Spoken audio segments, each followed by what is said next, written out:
Model অভিনেত্রী রিস্তা লাবণী সীমানা গেল সপ্তাহে অসুস্থ হয়ে পড়লে তাকে রাজধানীর একটি হাসপাতালে ভর্তি করা হয়। পরে চিকিৎসাধীন অবস্থায় জানা যায় মস্তিষ্কে রক্তক্ষরণ হয়েছে তার। এরপর করা হয় অস্ত্রোপচার।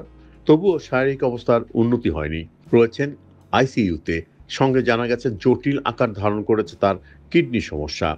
জরুরি ভিত্তিতে করাতে হবে ডায়ালাইসিস।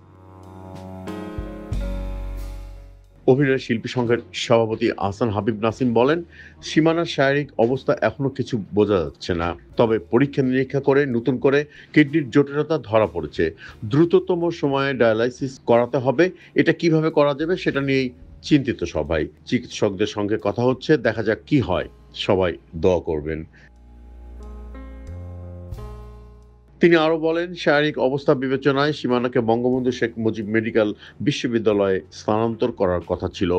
কিন্তু সেখানে আপাতত আইসিইউ খালি নেই। তাই বর্তমানে ন্যাশনাল ইনস্টিটিউট অব নিউরোসায়েন্স ও হাসপাতালেই তার চিকিৎসা চলবে।